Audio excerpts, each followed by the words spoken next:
Praise lord. హల్లెలూయా. ఒక సంవత్సరం ప్రణాళికతో అనుదిన బైబిల్ పఠనం. ఈరోజు 20 సెప్టెంబర్ 2025. ఈ సంవత్సరంలో ఇది 263వ రోజు. ఈ రోజు కొరకు ఏర్పాటు చేయబడిన బైబిల్ వాక్య భాగాలు పాత నిబంధన ప్రసంగి గ్రంథము 10, 11, 12 అధ్యాయాలు మరియు కొత్త నిబంధన 2 కొరింథీ 11వ అధ్యాయము 16వ వచనం నుంచి 33వ వచనం వరకు. మొదటిగా ప్రసంగి 10వ అధ్యాయము. బుక్కవాని తైలంలో చచ్చిన ఈగలు పడుట చేత అది చెడు వాసన కొట్టును. కొంచెము బుద్ధిహీనత త్రాసులో ఉంచిన ఎడల జ్ఞానమును ఘనతను తేలగొట్టును. జ్ఞాని యొక్క హృదయము అతని కుడి చేతిని ఆడించును, బుద్ధిహీనుని హృదయము అతని ఎడమ చేతిని ఆడించును. బుద్ధిహీనుడు తన ప్రవర్తనను గూర్చి అధైర్యపడి తాను బుద్ధిహీనుడని అందరికీ తెలియజేయను. ఏలువాడు నీ మీద కోపపడిన ఎడల నీ ఉద్యోగము నుండి నీవు తొలగిపోకము. ఓర్పు గొప్ప ద్రోహకార్యములు జరగకుండా చేయను. పొరపాటున అధిపతి చేత జరుగు దుష్కార్యం ఒకటి నేను చూచితిని. ఏమనగా బుద్ధిహీనులు గొప్ప ఉద్యోగములలో ఉంచబడుటయు, ఘనులు క్రింద కూర్చుండుటయు, పనివారు గుర్రముల మీద కూర్చుండుటయు, అధిపతులు సేవకుల వలె నేలను నడుచుటయు నాకు అగపడెను. గొయ్యి త్రవ్వువాడు దానిలో పడును, కంచె కొట్టు వానిని పాము కరుచును. రాళ్ళు దొర్లించువాడు వాటి చేత గాయం నొందును. చెట్లు నరుకువాడు దాని వలన అపాయం తెచ్చుకొనును. ఇనుప ఆయుధము ముద్దుగా ఉన్నప్పుడు దానిని పదును చేయని ఎడల పనిలో ఎక్కువ బలము వినియోగింపవలెను. అయితే కార్యసిద్ధికి జ్ఞానమే ప్రధానము. మంత్రపు కట్టు లేక పాము కరిచిన ఎడల మంత్రగాని చేత ఏమీ కాదు. జ్ఞానుని నోటి మాటలు ఇంపుగా ఉన్నవి, అయితే బుద్ధిహీనుని నోరు వానినే మృంగివేయును. వాని నోటి మాటల ప్రారంభము బుద్ధిహీనత, వాని పలుకుల ముగింపు వెర్రితనము. కలగబోవునది ఏదో మనుష్యులు ఎరుగక ఉండినను బుద్ధిహీనులు విస్తారంగా మాట్లాడుదురు. నరుడు చనిపోయిన తర్వాత ఏమి జరుగునో ఎవరు తెలియజేతురు? ఊరికి పోవు త్రోవ ఎరుగని వారై బుద్ధిహీనులు తమ ప్రయాస చేత ఆయాసపడుదురు. దేశమా, దాసుడు నీకు రాజయ్యుండుటయు, ఉదయముననే భోజనమునకు కూర్చుండువారు నీకు అధిపతులయ్యుండుటయు నీకు అశుభము. దేశమా, నీ రాజు గొప్ప ఇంటి వాడయ్యుండుటయు, నీ అధిపతులు మత్తులగుటకు కాక బలమునందుటకై అనుకూల సమయమున భోజనమునకు కూర్చుండువారయ్యుండుటకు నీకు శుభము.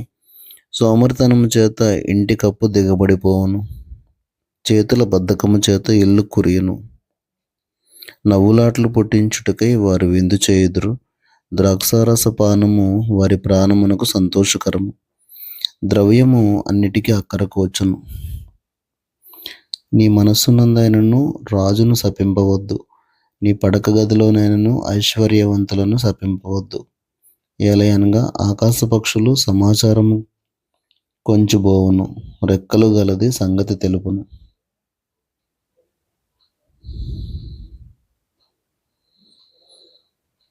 ప్రసంగి 11వ అధ్యాయము. నీ ఆహారమును నీళ్ళ మీద వేయుము, చాలా దినములైన తర్వాత అది నీకు కనబడును.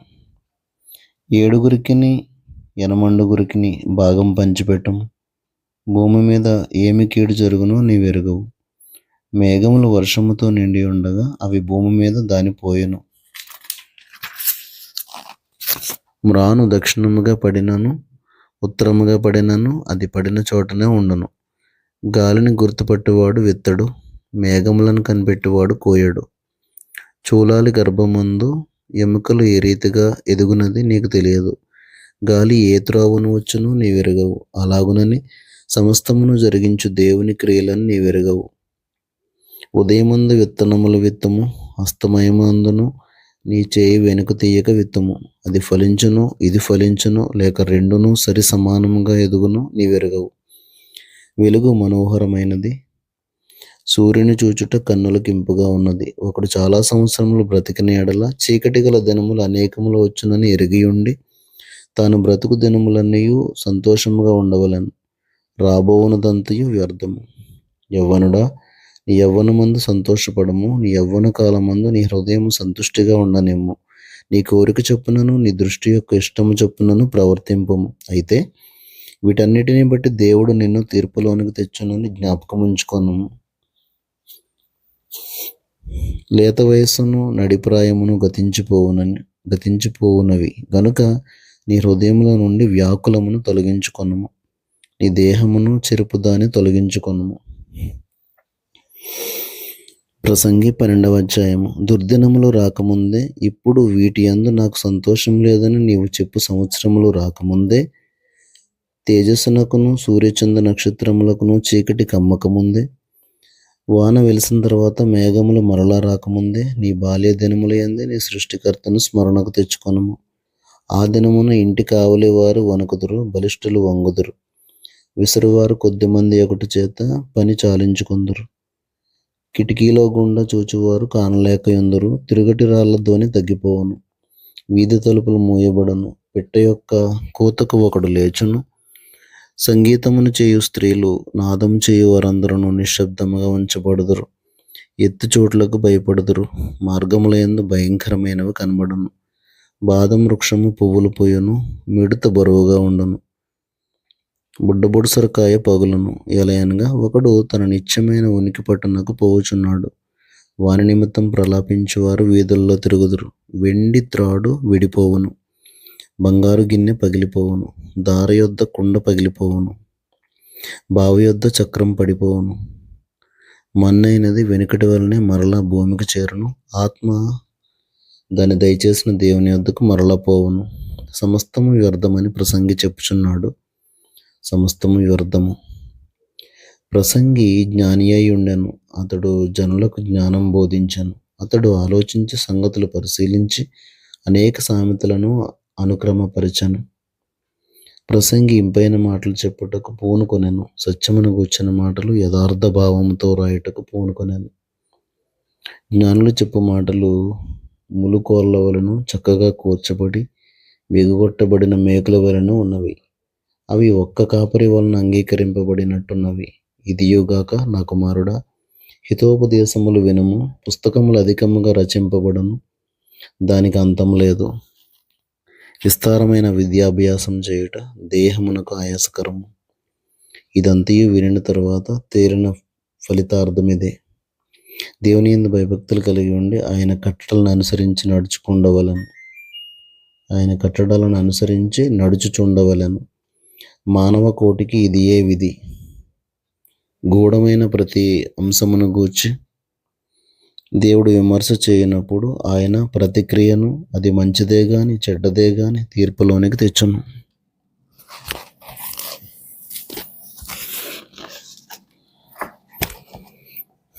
క్రొత్త నిబంధన. అపోస్తలుడైన పౌలు కొరింథీయులకు రాసిన 2వ పత్రిక 11వ అధ్యాయము 16వ వచనం నుంచి 33వ వచనం వరకు.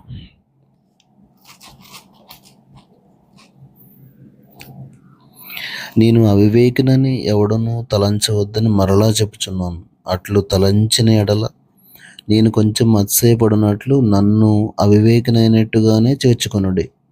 నేను చెప్పుచున్నది ప్రభువు మాట ప్రకారం చెప్పుటలేదు గాని ఇట్లు అతిశయపడుటకు ఆధారం కలిగి అవివేకి వలె చెప్పుచున్నాను.